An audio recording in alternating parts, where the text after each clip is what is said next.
विद्यार्थियों, आप सभी का इस YouTube चैनल भोज एकेडमी में स्वागत है। तो आज के वीडियो में हम लेकर के आए हैं कक्षा 10वीं के सामाजिक विज्ञान विषय में अध्याय 7 और अध्याय 8 के प्रश्न बैंक आधारित प्रश्न उत्तर, जो कि आपको माध्यमिक शिक्षा मंडल के द्वारा जो जारी किया गया प्रश्न बैंक है वार्षिक एग्जाम के लिए, उसी के प्रश्न उत्तर है। और आने वाले वीडियो में हम भूगोल के आपदा प्रबंधन के भी प्रश्न उत्तर डालेंगे। तो लगातार वीडियो को प्राप्त करने के लिए आपने यदि इस चैनल को सब्सक्राइब नहीं किया है तो आप इस चैनल को सब्सक्राइब करें और बेल आइकन दबाएं और वीडियो को अधिक से अधिक शेयर करें।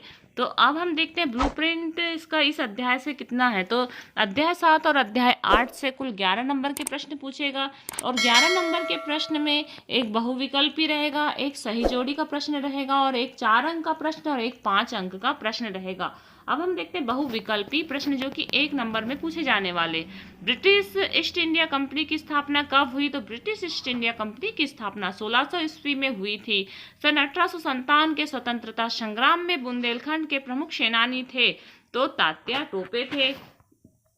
कानपुर में आंदोलन शुरू किया गया था, तो कानपुर में आंदोलन नाना साहेब ने शुरू किया था। और पंजाब के गवर्नर ओडायल की गोली मारकर हत्या किसने की? तो ऊधम सिंह ने की। कांग्रेस के प्रथम अधिवेशन के अध्यक्ष वेमेश चंद्र बनर्जी थे। उसके बाद देखते हैं इंडियन लीग की स्थापना कब हुई? तो इंडियन लीग की स्थापना 1875 में हुई। रिक्त स्थान देखिए, बहादुर शाह द्वितीय को बंदी बनाकर रंगून भेजा गया था। लॉर्ड डलहौजी की हड़प नीति ने। उसके बाद देखिए ब्रिटिश संसद ने 1858 के अधिनियम के अनुसार भारत पर शासन करने का अधिकार किसको दिया? ब्रिटिश सरकार को दिया। उसके बाद देखिए वायसराय खालिस्तान की प्रतिक्रियावादी नीति प्रजाति भेदभाव से परिपूर्ण थी तो लॉर्ड लिटन की प्रतिक्रियावादी नीति। कांग्रेस का संस्थापक खालिस्तान को माना गया है, कांग्रेस का संस्थापक एवो हुम को माना गया है। वंदे मातरम गीत की रचना खालिस्तान ने की, बंकिम चंद्र चट्टोपाध्याय या चटर्जी ने की। सत्य असत्य देखिए, 1857 की क्रांति का तात्कालिक कारण हड़प नीति थी। असत्य, जन आंदोलन पर सामूहिक आंदोलन 1857 की ही क्रांति थी। सत्य, 1857 की क्रांति का प्रथम स्वतंत्रता संग्राम तो थी, तो यह भी सत्य है। और देखिए 1857 की क्रांति के प्रमुख केंद्र बैरकपुर, मेरठ और दिल्ली और कानपुर और झांसी थे, यह आंसर सत्य है। और 1867 में मुंबई में प्रार्थना सभा की स्थापना हुई, सत्य है। एल्बर्ट बिल प्रजाति भेदभाव की नीति को उजागर करता है, यह भी सत्य है। कांग्रेस के प्रथम अध्यक्ष वेमेश चंद्र बनर्जी थे, तो ये आंसर हो गया कि कांग्रेस के प्रथम अध्यक्ष कौन थे? तो वेमेश चंद्र बनर्जी। और बंगाल के विभाजन कब और किसके द्वारा किया गया? तो बंगाल का विभाजन 9 जुलाई 1905 को लॉर्ड कर्जन द्वारा किया गया था।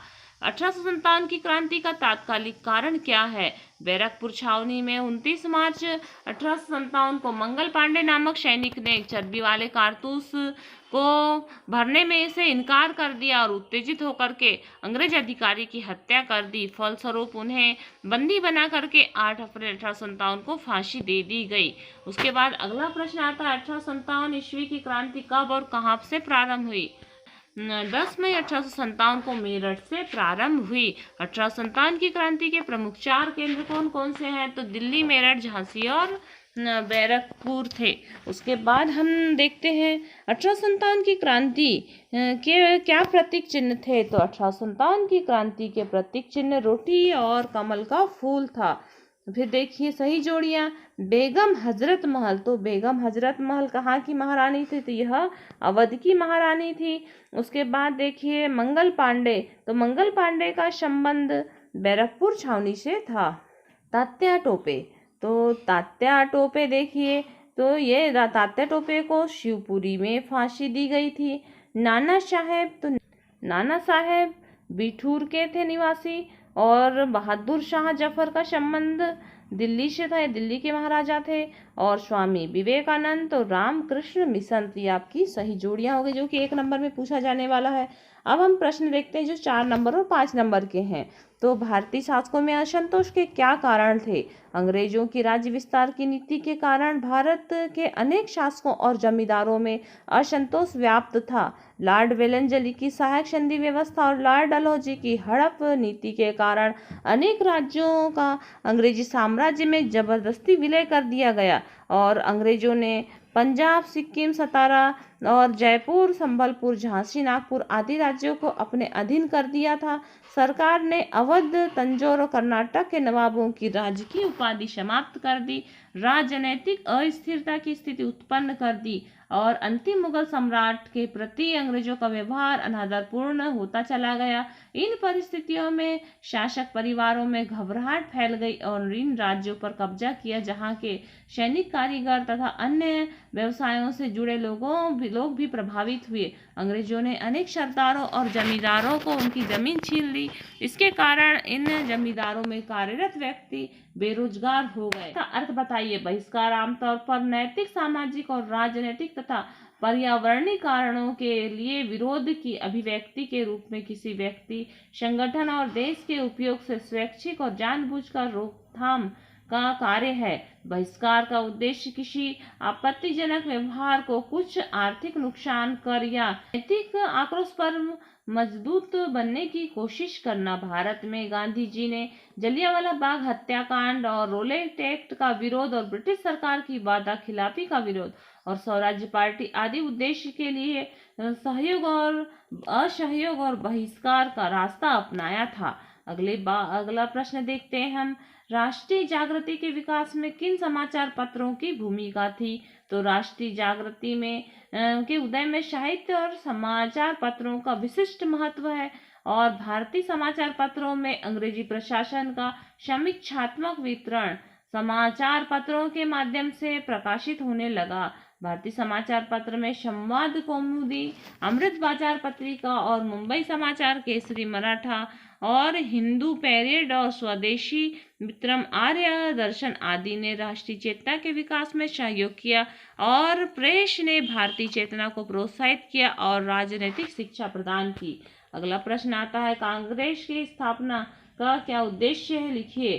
साम्राज्य के विभिन्न भागों में देश के हित के लिए कार्यों में संलग्न ऐसे सभी व्यक्तियों में परस्पर घनिष्ठता और मित्रता को बढ़ावा देने की दिशा में कार्य करना जो अत्यधिक उत्साही है। अपने सभी देश प्रेमियों में जाति, धर्म और प्रांतीयता के सभी संदर्भ पूर्वाग्रहों को सीधे मित्रता पूर्वक व्यक्तिगत संपर्क से दूर करना और राष्ट्रीय एकता और अन्य भावनाओं को पूरी तरह विकसित और संगठित करना, जिसका जन्म लॉर्ड रिपन के शासनकाल के दौरान हुआ था।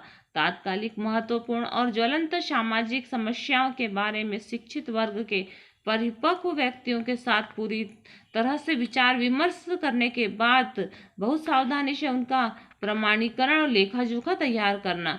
जिन दशाओं में और जिन तारीखों से अगले 12 महीनों में देश के राजनीतिक को लोकहित के लिए कार्य करना चाहिए, उनका निर्धारण करना। अतः यह संगठन शीघ्र ही राष्ट्रव्यापी हो गया और भारतीय भावनाओं की अभिव्यक्ति करने लगा।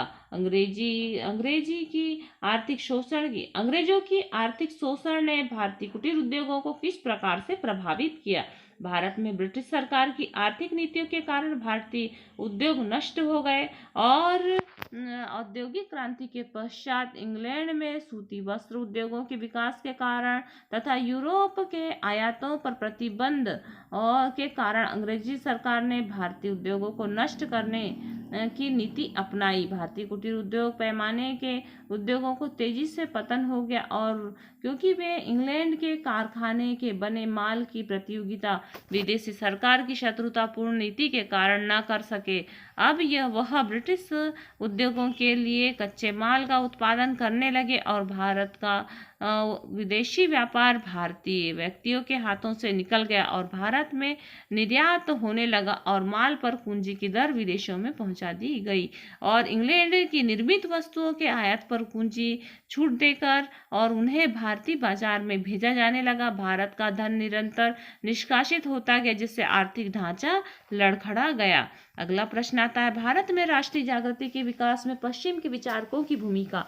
तो अंग्रेजी शिक्षा का प्रचार लॉर्ड मैकाले ने भारतीय राष्ट्रीयता को जड़ से समाप्त करने के उद्देश्य से किया था। भारत में अंग्रेजी भाषा का प्रचार कर वह एक ऐसा वर्ग तैयार करना चाहता था जो ब्रिटिश साम्राज्य के हित संदर्भ के लिए कार्य करे, परंतु अंग्रेजी शिक्षा ने भारतीयों को विदेशी बंधन से मुक्त होने की प्रेरणा दी। अंग्रेजी शिक्षा का ज्ञान होने के कारण भारतीय पाश्चात्य साहित्य, शिक्षा, दर्शन और भारतीय प्रजाति प्रणाली से परिचित हुआ और पाश्चात्य शिक्षा ने भारतीयों को राष्ट्रीय स्वतंत्रता और समानता और लोकतंत्र जैसे आधुनिक विचारकों में अवगत कराया और अंग्रेजी शिक्षा के कारण विभिन्न प्रांतों के शिक्षित वर्ग के लोग अंग्रेजी द्वारा अनेक विचार व्यक्त करने लगे। इस प्रकार यह भाषा माध्यम की प्राप्ति से देश के नेताओं को देश के कोने कोने में राष्ट्रीयता का प्रचार करने और सामान्य जनता पर अपने विचार पहुंचाने का अवसर मिला।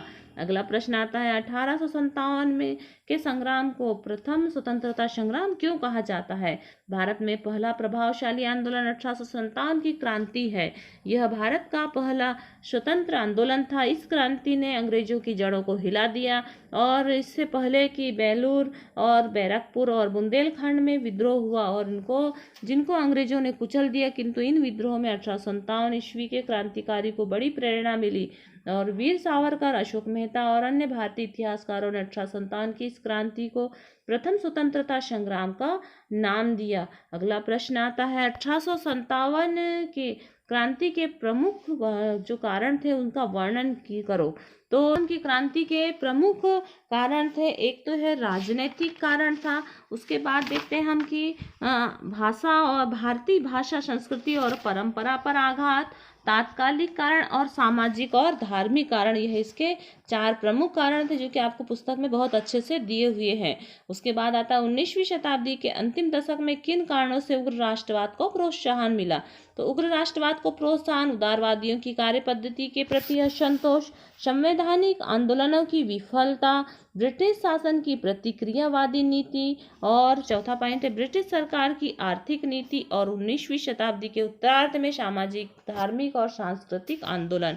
अगला प्रश्न आता है 1857 के स्वतंत्रता संग्राम का भारतीय इतिहास में क्या महत्व है? तो हिंदू मुस्लिम एकता का प्रदर्शन। 1857 की क्रांति का सर्वाधिक महत्व इस कारण में है क्योंकि इन क्रांति में पहली बार हिंदू और मुसलमानों ने एकजुट होकर के अंग्रेजों से संघर्ष किया।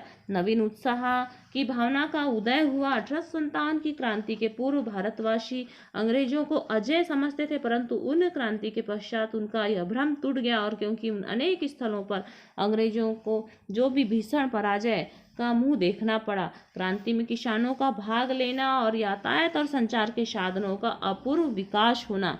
तो यह होगा स्वतंत्रता संग्राम का भारतीय इतिहास में महत्व। अगला प्रश्न आता है भारत में राष्ट्रीय जागृति के कारणों का वर्णन कीजिए। तो राष्ट्रीय जागृति के प्रमुख कारण निम्नलिखित हैं। यह राजनैतिक और प्रशासनिक एकीकरण, पाश्चात्य शिक्षा का प्रभाव, लॉर्ड लिटन का प्रशासन और भारतीयों का आर्थिक संतोष और यातायात और संचार के साधनों का विकास।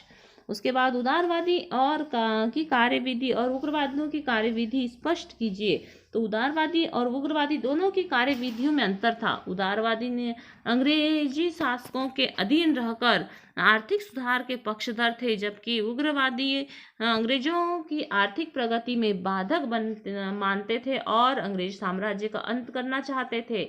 उदारवादी दल शांतिपूर्ण और संवैधानिक उपायों पर विश्वास करते थे और वही उग्र राष्ट्रवादी बल प्रयोग के द्वारा अपनी मांगे स्वीकार करना चाहते थे। उदारवादी अपने लक्ष्य को लेकर स्वायत्तता तक ही सीमित रहते थे, जबकि उग्रवादी स्वराज्य और पूर्ण स्वतंत्रता को प्राप्त करना चाहते थे। उदारवादी दल पश्चिमी सभ्यता की सराहना करते थे, जबकि उग्रवादी दल को अपनी भारतीय सभ्यता का गर्व था। उदारवादी दल अंग्रेजों का न्यायप्रियता में विश्वास करते थे, जबकि उग्र राष्ट्रवादी अंग्रेजों को पक्षपाती और स्वार्थी मानते थे। और आपको इस अध्याय से टिप्पणी भी तैयार करना, जैसे कि तात्या टोपे है, रानी लक्ष्मीबाई और नाना साहब मंगल पांडे, बहादुर शाह जफर, इनकी टिप्पणियां आप लोगों को तैयार करना है। तो इस प्रकार से इस अध्याय के हमने आपको महत्वपूर्ण प्रश्न, बैंक आधारित प्रश्न उत्तर बता दिए और आप इस वीडियो को लास्ट तक देख करके अपने परीक्षा की तैयारी कीजिए और इस वीडियो को लाइक कीजिए और वीडियो को अधिक से अधिक शेयर कीजिए। धन्यवाद।